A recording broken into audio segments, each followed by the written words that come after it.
Hello, everybody, and welcome to another edition of Puck Talk with Pickens and Turner. I'm Dave Turner, along with Pat Pickens.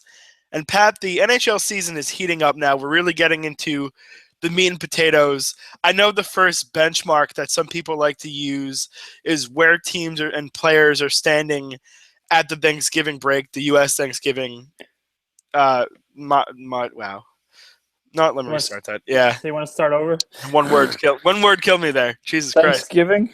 Yeah, I don't know. I started thinking that I said Thanksgiving and not U.S. Thanksgiving, and it all went downhill from there. Okay, I'll try this again. Hello, everybody, and welcome to another edition of Puck Talk with Pickens and Turner. I'm Dave Turner, along with Pat Pickens.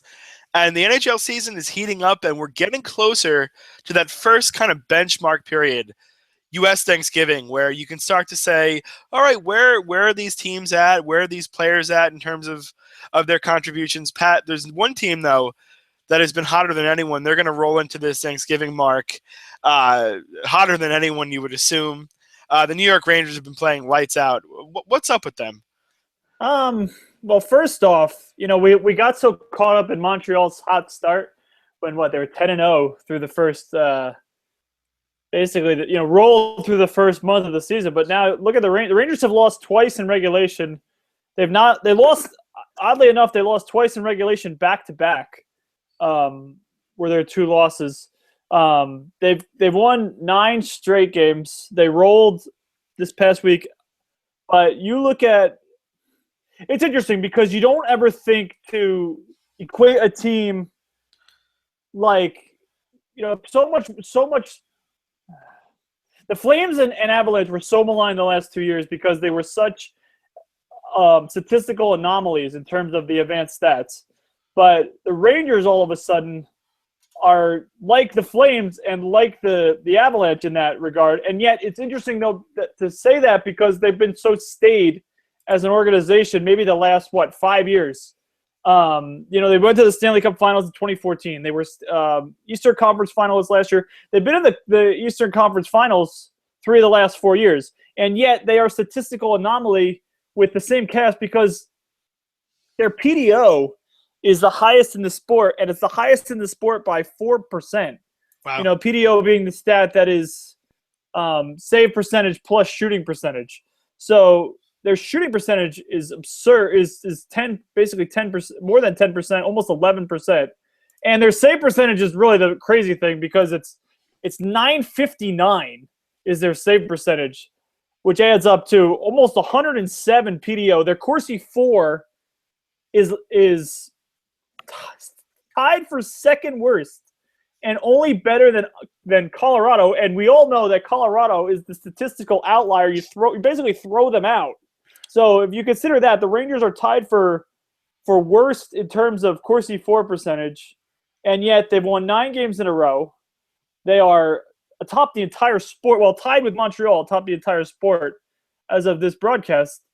And, how are they doing it? Well, they're doing it because of Matt Zuccarello, which to me is incredible because you look at him, he had a skull fracture last year. And, he missed their last 14 playoff games.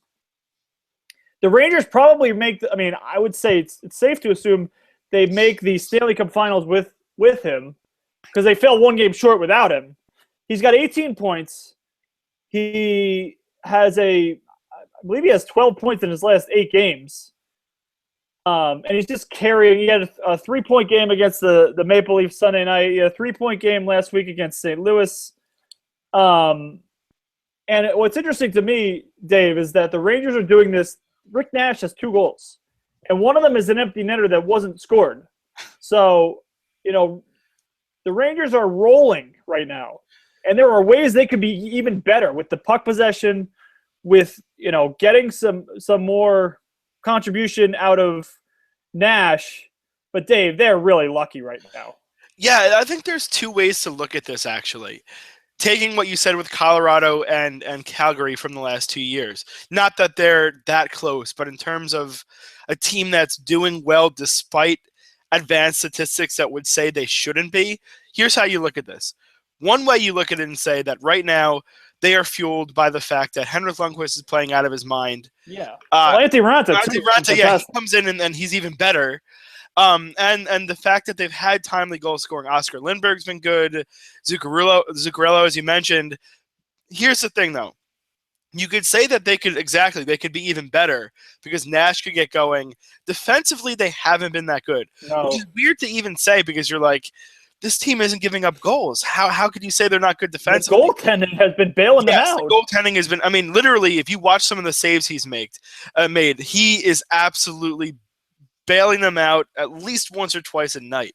He's been that good. I think he's a man possessed this year, and he wants to win a championship. But defensively, Dan Girardi is really starting to show that maybe he's towards the end.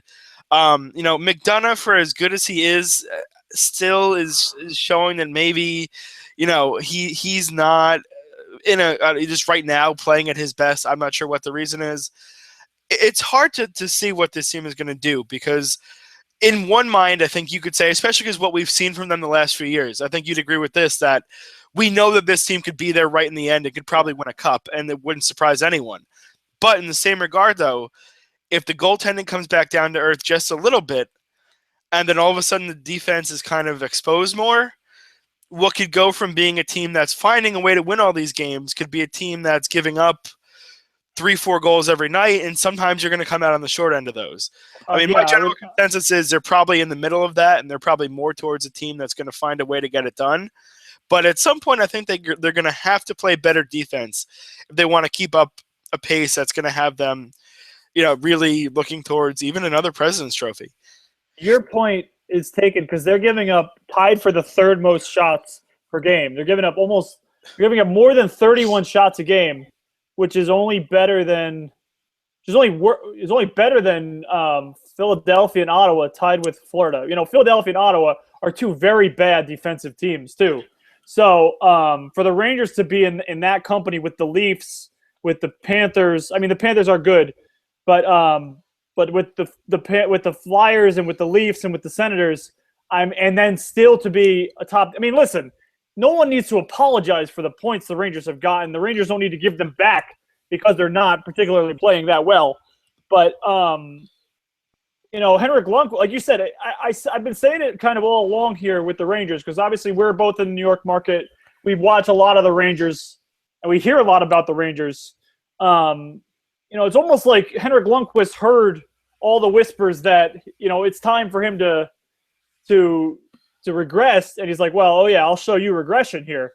The question you worry about with Lundqvist is, and this is why Raanta is so important, is wearing out because he's had a history of that. He's fresher than ever this year, and it's only, like you said, not even Thanksgiving yet.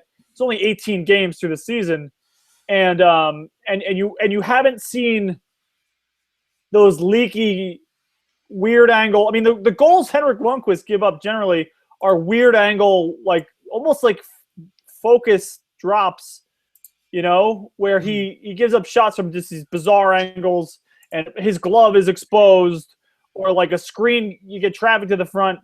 But we haven't seen those yet. And like I said, it's probably because his focus hasn't dropped. And that's, like I said, where Raanta could become so important. Yeah. But offensively, I think you make the point. We haven't made this point that, you look at the goal that Derek Stepan scored Sunday night, and then you look at the goal, the game winner that Zuccarello scored Sunday night against the Leafs. And the first one, Stepan's goal, bounced on Bernier. Bad. It was basically a short hop in baseball terms. But, that puck can't go in. No. And then you look at the rebound Bernier allowed on Zuccarello's goal, the game winner, and, a 12-year-old smothers that. So they've been extraordinarily opportunistic. And like I said, they don't need to apologize for this by any stretch of the imagination. But, man, it's strange. And I'm sure the analytics community is probably, outraged by this. Well, here's my question to you, though. The Rangers are a team – much like maybe LA would be, or Chicago, or even St. Louis because they expect to win it now. They're a team that, for all intents and purposes, the regular season is a formality. And if they finish 8th or they finish 1st, it's all about winning the championship this year.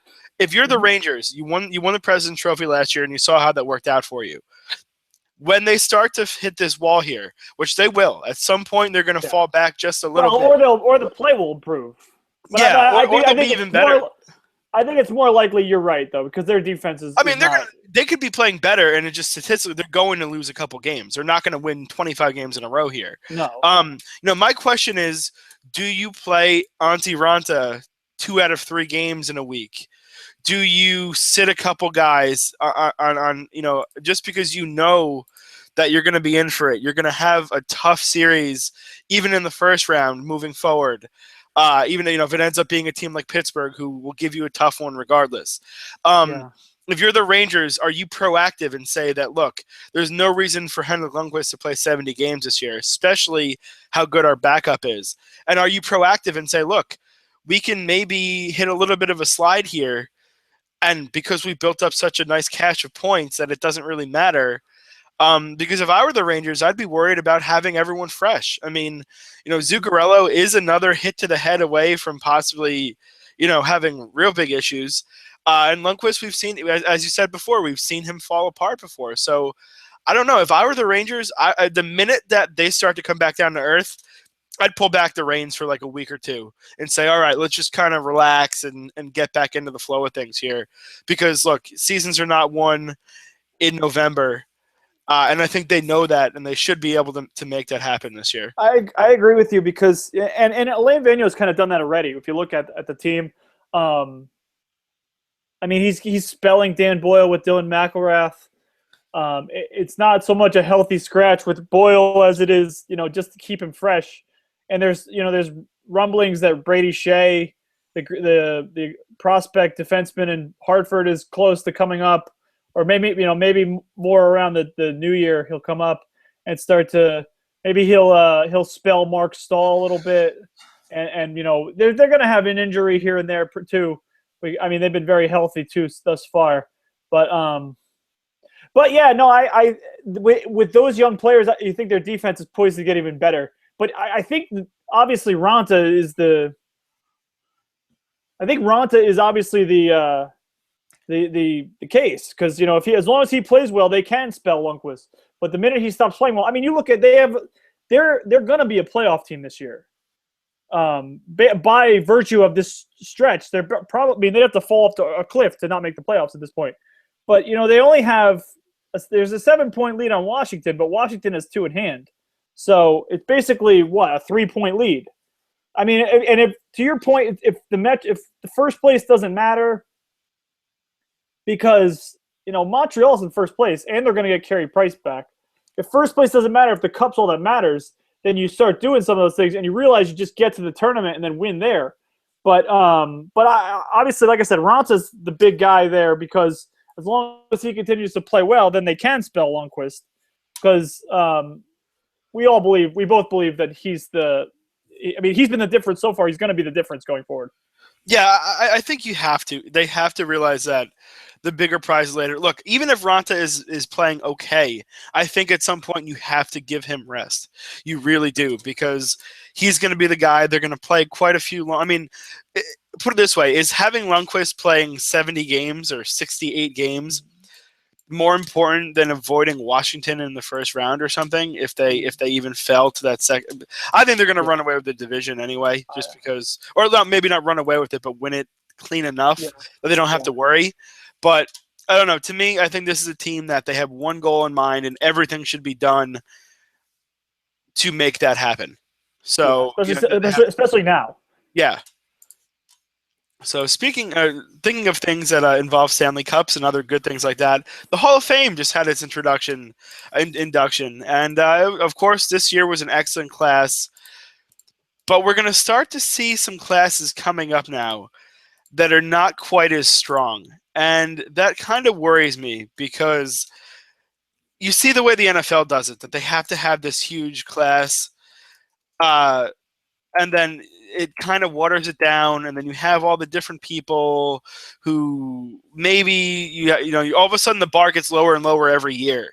Pat, what are your thoughts? Maybe not so much on this year, though I know you had a couple points, but just about what the state of the Hall of Fame is going to be like moving forward. I love this class, except I got two squabbles, and I know this is kind of an old argument, but I'll get to it quickly. Chris Pronger is still active. He just got traded this past offseason. I mean, how is he a Hall of Famer as a defenseman? One, I mean, why does he have to go in now? Is my question.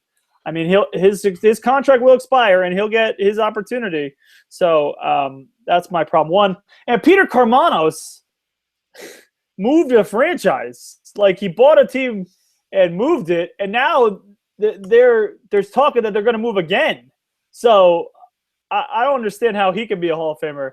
So those are my arguments against. Moving forward, I think, like you said, I think the slam dunk arguments, I mean, I love having these slam dunk classes because you get to celebrate the players.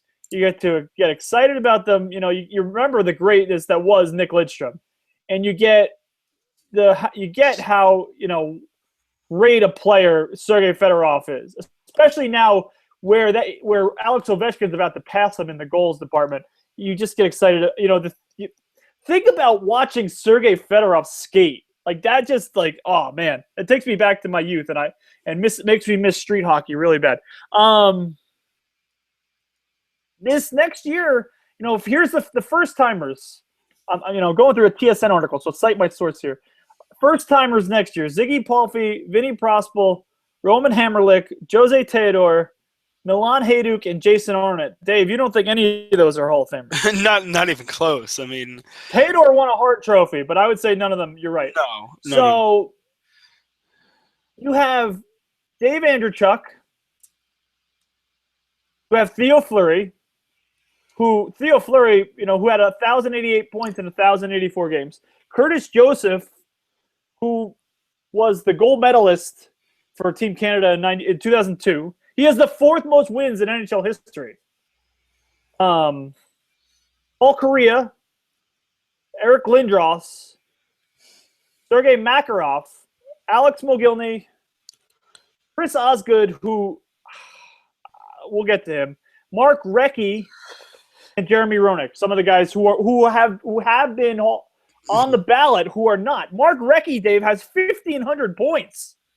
And is not even sniffed making it. He's won the Cup 3 times, 7-time All-Star.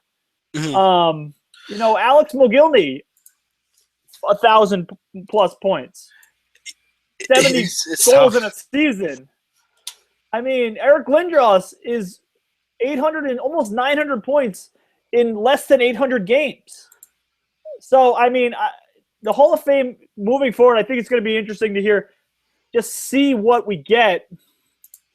And see, I mean, this is going to be an interesting vote because, again, these guys aren't slam dunks, and you have all these guys with eligibility still. And to me, Eric Lindros is a Hall of Famer. Paul Kariya is a Hall of Famer. I agree. Here's the thing, and we were discussing this before, is that numbers can't be what does it for you. Mm-hmm. You have to go by the eye test.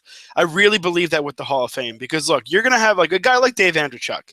Dave Andreychuk was a really good player throughout his career on a number of different teams. He never finished top 10 for any award. He went out there and played and put up a ton of points, over 1,300 points. But would anyone make the case that he was a better player than Eric Lindros? At least, in the year, Eric Lindros had dominated, you want to say from 95 until 2000 when he took the hit from Scott Stevens. Eric Lindros was one of the best players in the game.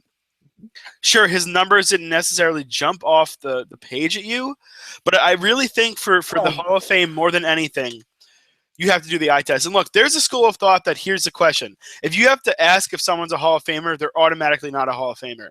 And I'm not going to say I'm not with that because, especially with the class that was this year where pretty much everyone was, at least in terms of the skaters. The builder category to me is always kind of it's a little dubious. Yeah, it's always just pandering to something. So that's a different aspect. But I don't know. To me, if the way I look at the Hall of Fame is I look at the eye test and what I've seen from these guys. I mean, some of them, I'll admit, look, Pat, you and I are not quite in our to our 40s yet, thankfully. We got a while to go to that, so we haven't seen some of these guys play throughout their whole career. I'll admit that.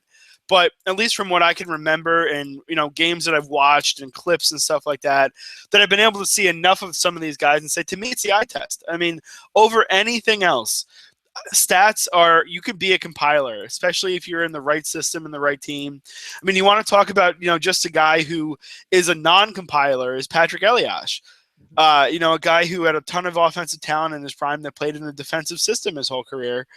And he's going to be up in a few years for Hall of Fame consideration. And I don't know if he's going to get it because his numbers just don't really look that great. I talked about it last year on Twitter a little bit. What about Daniel Alfredson? I think he is. I do too. I think he is a guy who was a dominant player for a lot of years, who was the captain of that team and did a lot of good things and took him to a final and all that sort of stuff. Yeah, I would say he would be, but and Jeremy Roenick is one who I don't. I think that he, watching him play, he was good, but I know you might disagree with me on this one. But I do. 500 plus goals. I mean, that's a starter there, and 9-time All-Star. I mean, those big moments in big places. Phoenix. He was the guy in Phoenix. He was the guy in Philly for a while. So, I mean, but it's a fun debate to have, though, because when you look at some of these players, like Alex Mogilny is an interesting case. Like, yes, look at his resume. Like, he scored 70 goals in a season. I mean, he's a cup champion, 1,000 points. But it's an interesting. But here's to be made because he wasn't the first guy you ever point to either. No. So I mean, it's almost like a detriment where the league expanding made that case. But like, it's interesting though because Theo Fleury was 5'6" and had 1,000, almost 1,100 points in his NHL career. I mean, does that come into account? I mean, in terms of like getting the most and getting out of it who he was and what he was, Theo Fleury was an unbelievable player. I'm not saying he's a Hall of Famer. I'm just making the point that these are some of the arguments you make when you have this opportunity when to vote in a guy because nobody worked or played harder than Theo Fleury.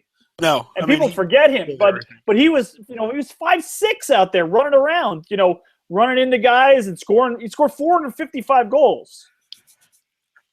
Yeah, it's such an interesting debate because, again, it's going to happen how it happens, and I think that everyone has different criteria which works. It's tough, especially with some of these guys coming. Mogilny is an interesting one because he, for a couple years when he was just on his game, he was unstoppable, but he didn't put up the body of dominant seasons. He has 3, maybe 4 years where you looked at him and said, wow. Outside of that, he was good. Maybe I would say 4 years for him. The other thing, too, is the era, though, because he had 83 points in 2000, 2001 in an era when there was, who scored goals? Who scored 43 goals in 2000? Yeah. So, I mean, right at the bottom end of that dead puck era. So, I mean, I'm not saying – and then he really tailed off at the end, too. So, I mean, the Hall of Fame to me is an interesting argument. We could go on for hours about this. Oh, we could. But we have a better debate, I think, to go on about. Oh, boy. This is a lot of this is the hot stove edition today. It is. So, the scuttlebutt out of last week's Hall of Fame was the GM's meetings. And we got a lot of talk about how to get more goals in the game. I guess this is almost the league's on pace for its fewest goals in almost 20 years, which you wouldn't believe if you watched San Jose play Boston Tuesday night. But, the league's been trying to get more goals in the sport forever, basically since the 80s stopped and the dead puck era began. So, and, they did it. They did it successfully out of the lockout. They called more penalties. They obviously had, some rule changes to try to get more offense involved. And obviously coaching has caught up to that. So I talked to Patrick Waugh last week, and he said that he would be in favor of shrinking the goalpost first, and then I guess he thought about it a little bit because in Philadelphia, Waugh had not heard about the idea of enhancing the goal. A writer brought it up to him, and he said he hadn't heard of it, and I guess he thought about it and said he would be in favor of making the goals bigger on Thursday in Boston. Now it sounds like that's not exactly a popular opinion to have, because the goal has been the goal 4x6 for as long as anybody can remember.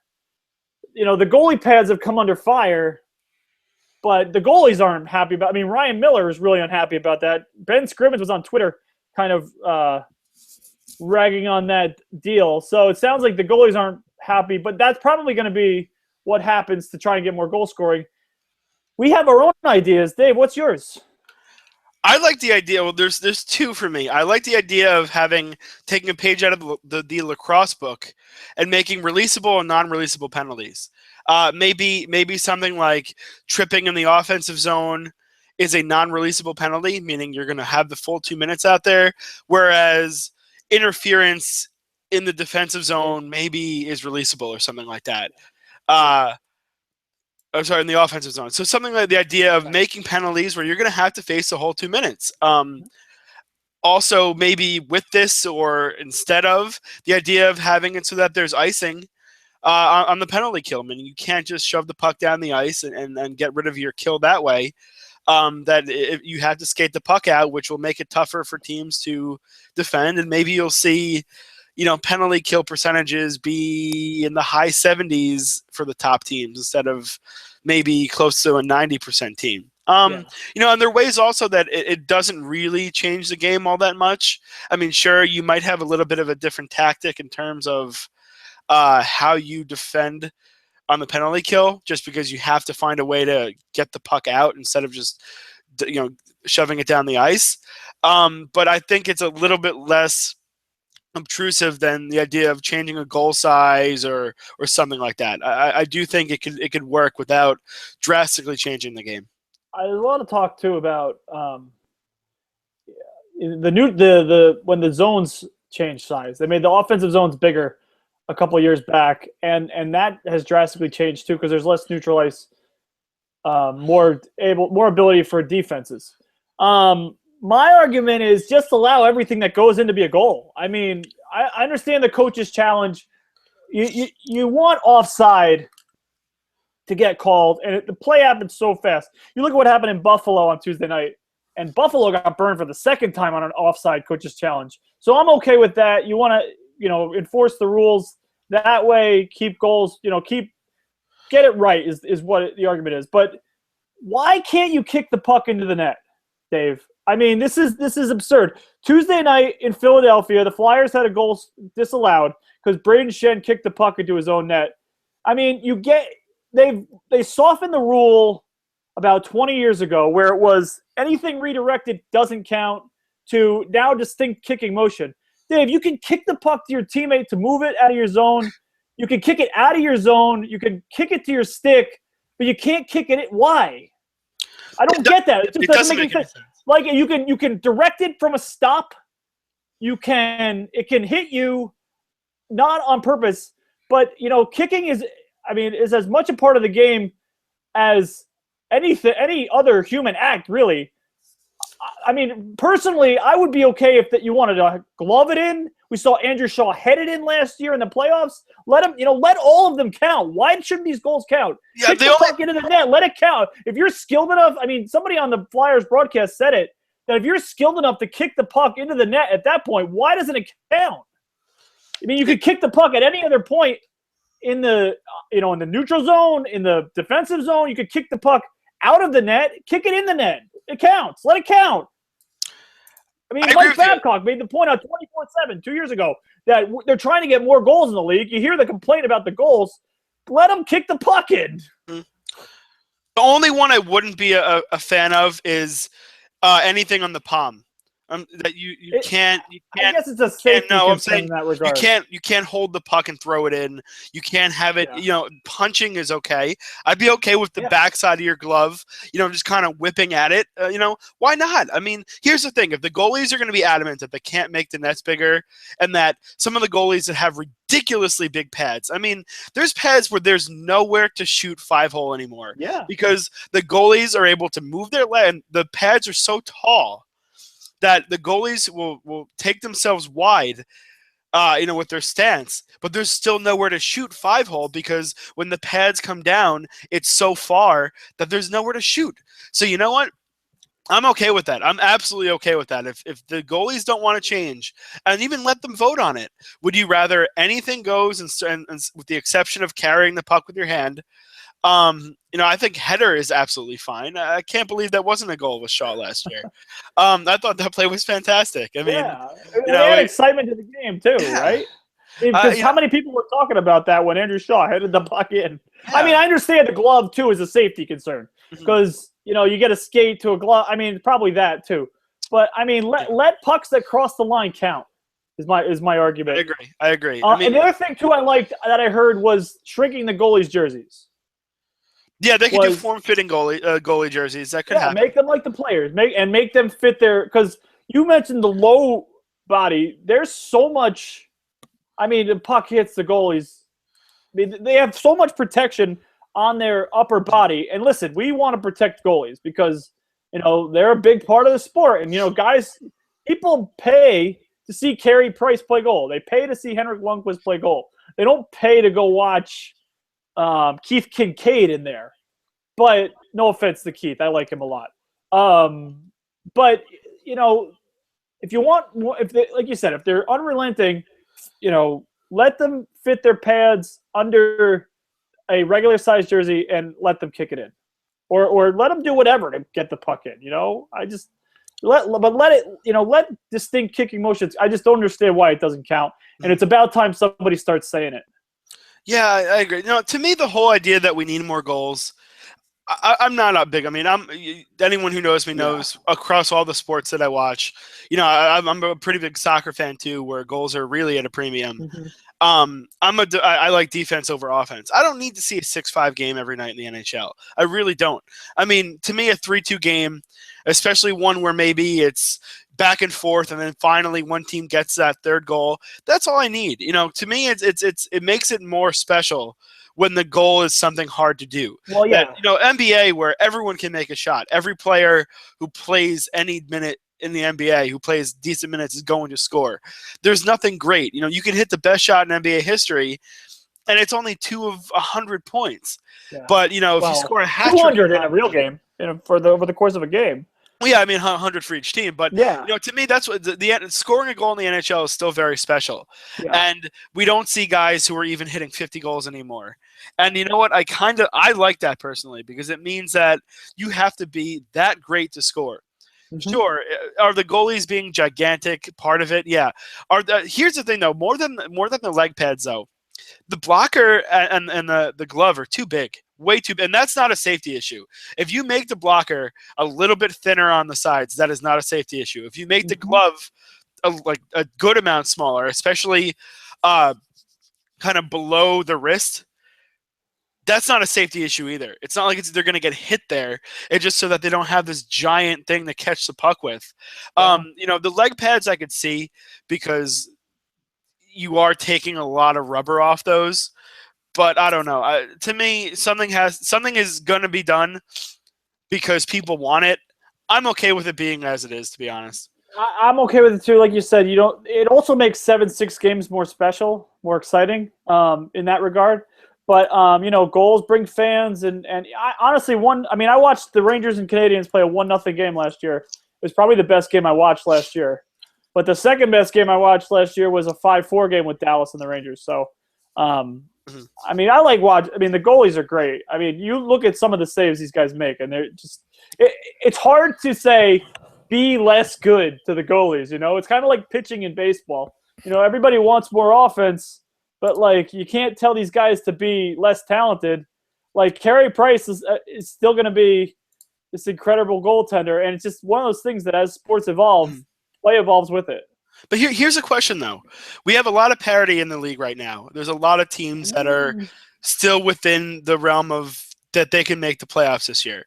I think the Devils and the Panthers as two of those teams that are kind of hanging around because of their defense. Yeah. Amongst others, even San Jose because they've had good goaltending play at some point. Here's my question, though.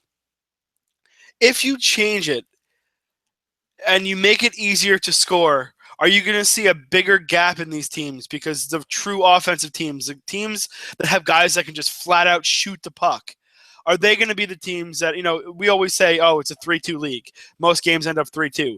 Are we going to see these games being 5-2 games now because or 5-1 because just there's more room to shoot and the teams are just, if you're a team that was a defensive team with a good goaltender, you could win. I mean, look, the Kings did it with having that, sure they could score too, but the Rangers have been good based on being a defensive team. How is it going to change the game if all of a sudden it's pandering to the offense? Look at the NFL. The NFL is a really good example of that. Defense doesn't mean anything in the NFL anymore. It's all about having the receiver that no one can catch because he's too fast vertically and you can't touch him because it's penalty. Yeah, no. The other thing too is, as you think about it, coaches. If you listen to any coach, the first thing he always stresses is defense. No matter, any successful coach that I listened. I'll get to it in a minute. Where Jack Capuano Monday night in Brooklyn was talking about how great John Tavares is defensively. It's the first thing he points to. So why? Because defense leads to offense. You can win games by keeping pucks out of your net. So every team wants to stress defense and structure. And if that's what's going to happen, then, that's good coaching is going to win out there. But I agree with you, Dave. I'm okay with leaving it, but it's also fun to watch Dallas play now, where they're going to have, more than 70 goals in a quarter of the season and prorate that. That's going to be like, you say that though, but 70 goals over the course of 82 games is not that many when you do it in the history. But we all want to watch hockey played well, and we all wanted to. There's always things we could tinker with the game. The game's pretty good right now. We don't have bumps in the sport, which is the best part about it. Yes. So I think I'm okay with how it is now. But I do think there needs to be some tinkering. But tinker, don't make the net, not these huge, call the rule book. That's what they did out of the lockout. And people didn't like it because, power plays were deciding games. But, if you want, stop the grabbing, stop the holding, stop, make things, tinker a little bit. I'm actually, it's funny. You bring up holding and grabbing. I'm actually the other way on that. Look, you can't really hit people anymore in this league. You cannot make contact the way you're able to. So usually. I think... I know it's a little bit of a different situation. If you put a hand on a guy, and I'm not saying bring him to the ice, but if you put a hand on a guy and just kind of get him just to be able to stay with him maybe around the net or something like that when you're skating around, I think you need to be able to allow that now because you can't hit guys. You can't make rough contact. So guys have to take a different angle right now. They can't just throw the body and say, I'm going to edge him out on the boards here. You have to kind of stick with your man. If you're going to disallow all the hitting that guys, that's how they used to play their game, I think you kind of have to make up for it somewhere. I'm okay with a little bit of just a hand on an arm just to kind of get a little space or something like that, to degrease the space. Yeah. I know they'll never change that, but I'm actually for the idea of letting guys kind of be a little bit all over each other defending because you can't hit and clear the way out like you used to be able to. And at the end of the day, Tom Galletti made this point on Twitter, the Devils beat writer, for the record. Everybody talked about how great last year's postseason was. And it's the same game in the regular season as in the postseason, right? Yeah. So, So we'll it's true. The game is great, and we'll just stick to that. Dave, you got a plus? I do. 23-year-old John Klingberg. I know we've talked about him a little bit before, but every night this kid looks like he's not just part of, he's not just maybe riding the coattails of the Bens and the Sagans of the world, but he's part of the reason why they're so good. Mm-hmm. He's got 20 points, 4 goals, 16 assists. The goal he scored in overtime against Minnesota a few days ago was fantastic. He was real lucky there, though, because if that puck doesn't go in, there's two on one with a forward back. But isn't that what makes it beautiful, the overtime right now? Yeah, which is one rule that I like, but we'll leave that as it is. Yeah. He's plus 10 on the year. He's been really, really good. He's a guy who's good defensively. I wouldn't say he's great yet, but he's Well, young. he's young. Another Swedish defenseman that is looking like he's going to be a star. I mean, he's 6'2". He's certainly, not undersized. And every night you see him making a breakout pass, or even in the zone when he's being able to do passing wise. This guy, especially with, he plays a good amount of minutes. Just looking at his last few games here, 23, 25, 21, 23, 24. He's playing big minutes. Yeah. And he's been very good. And to me, he is a major reason why the Stars are so good. It's not just offensively, but it's him and what he brings in big time minutes to them. He's been sensational. Give some credit to Alex Goligoski too there, because he's been the stay-at-home guy on that pair, and he's a really solid stay-at-home guy, and he allows Klingberg to get into the play offensively. For me, I'm going to pick John Tavares. It's not exactly rocket science, because he's obviously one of the best players in the entire. I think he's one of the. Maybe I'm off base, but I feel like he gets lost a little bit in the realm of just superstar elite players, just because he's not real vocal. But the Islanders have gone through some turmoil in the early going. They had lost 3 games in a row, and they were headed for the West Coast to California, which we all know is not easy sledding in California.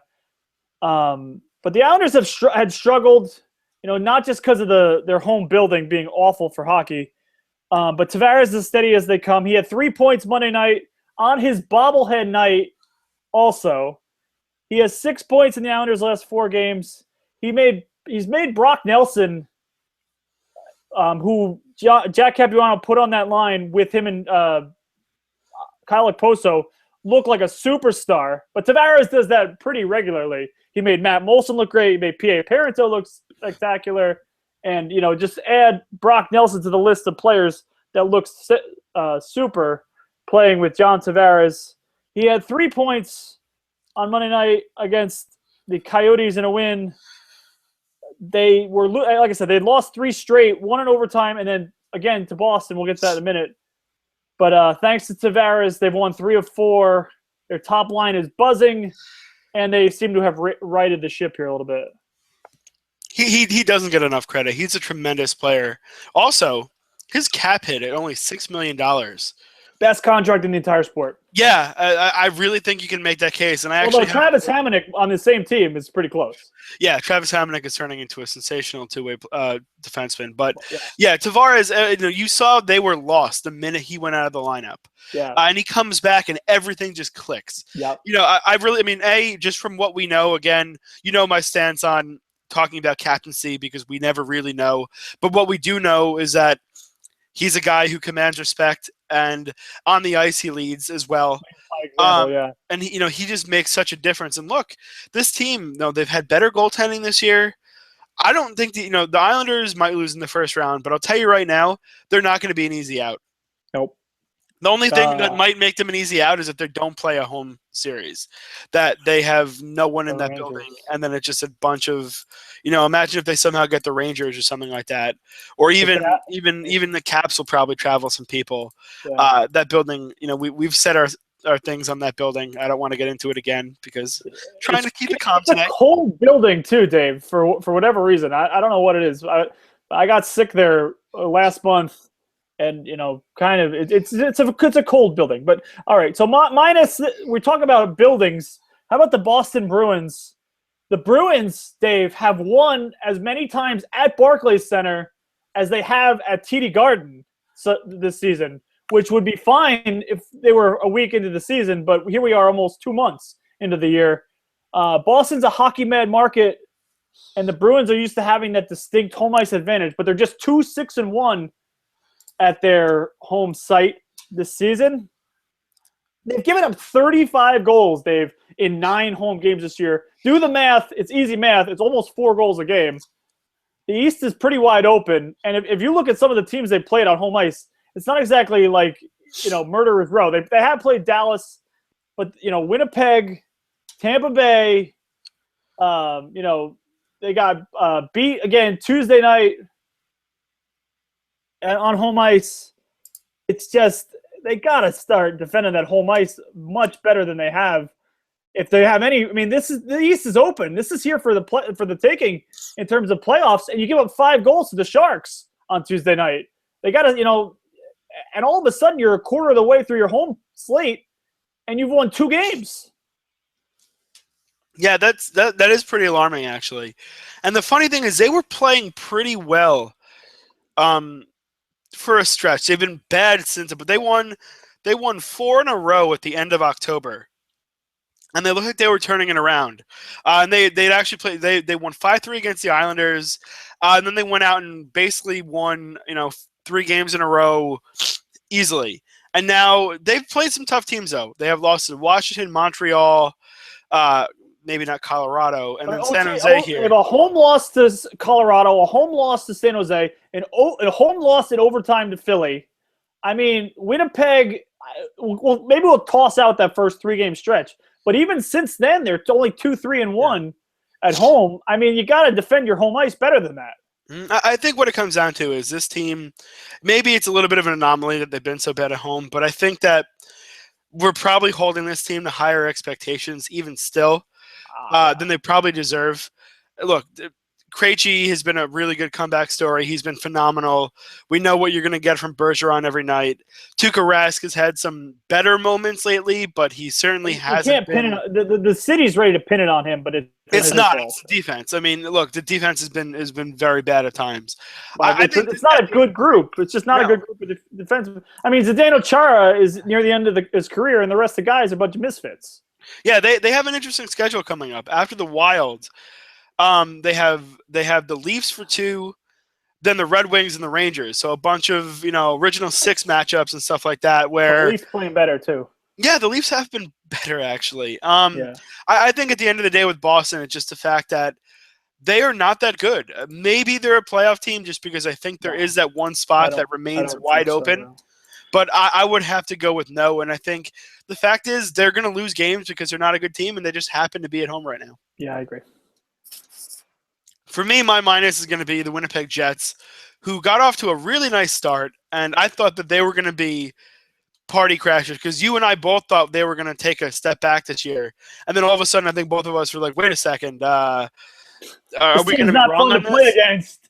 Yeah, and they look so fast early in the year. They scored 6 against the Bruins. They went out and beat the Devils. They beat the Rangers early in the year. Two regulation losses for the Rangers all year. But I think now you're seeing them, especially who they've played. This is the telltale sign of them. Their last 4 games have been against the 4 teams that are ahead of them in the Central Division. Murderers Row: Minnesota, Dallas, Nashville, St. Louis. They lost all 4 of those games. One of them was a 7-0 embarrassment to Nashville, 6-3 to the Jets, and 5-3 to Minnesota. St. Louis they actually played okay against. They lost 3-2. But then that's where they are, is that they're behind all 4 of these teams right now. Yeah, and Chicago. Yeah, and Chicago too. Although Chicago, I mean, they do their thing where they hibernate and they come back out. So you could catch Chicago now. Later is when you have to worry about them. But those 4 teams in the Central are all very, very good. And I think it's just the fact is the Jets are not as good as those teams, and it's shown because they lost 4 straight divisional games. That's not going to get it done. No, I said it off air, and I'll say it again. Maybe not to the extent, but they remind me of the Islanders of a couple of years ago, where they got in, they were happy to be there, they made a little noise, and then they kind of got the growing pains of what it takes to be an elite team. And you look at that performance Saturday night in Nashville, and their goaltending is just not good enough. I mean, and that was the same thing as the Islanders a couple of years ago. If Evgeny Nabokov wasn't getting it done, and Andre Pavlik isn't getting it done, and he's getting the bulk of their starts. I know Hutchinson was in goal Saturday night, but and he got blasted. But his numbers are okay. The problem really with them too is defensively. Dustin Byfuglien not really playing well lately. And you hear Paul Maurice's comments after that game in Nashville, and he says, "Well, we're all in this together." But I like Paul Maurice. I hope he keeps his job, because he inspired them a little bit the last couple of years here. After Claude Noel, after Claude Noel got fired, he had them near a playoff spot. What was it, 13-14, I guess. and then Mark Scheifele's injury killed them. But it's not a good time, and it's not a good division to fall behind in. No, not at all. I mean, Yeah. just how good this division is. They will be very, very far behind if they can't figure out a way very soon to get back into it, because you could give me a case right now where any of those teams that are ahead of them could win a championship this year. That's how good that division Maybe is. if they chose your playoff style where the first team in the Pacific got in and then the next 6 for the the Jets are going to second my opinion. they're behind you. Dave, what are you looking forward to?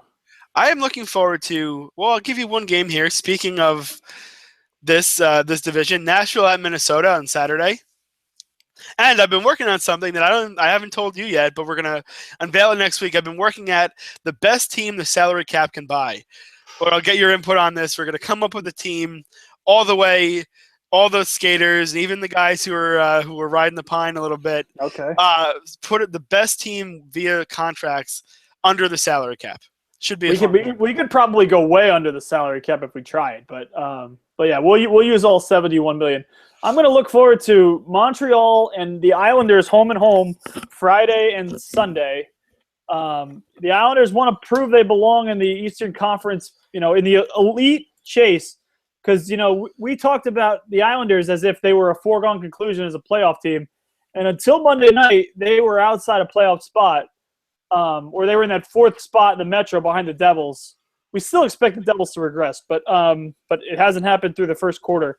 But the Islanders can show, first off, how many Canadian fans are going to be at Barclays Center on Friday night, and then Sunday we'll see if the Islanders can compete with tied for the top spot in the Eastern Conference right now.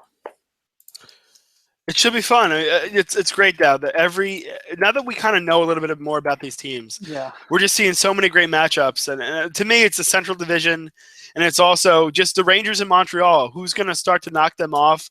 What random team is like? I think Tampa versus the Rangers is fascinating too. Yeah, I agree. Because Tampa Bay used to be able to give them fits. Can they even skate with them now? I don't know. The injuries, yeah. Yeah, it'll be really interesting to see that.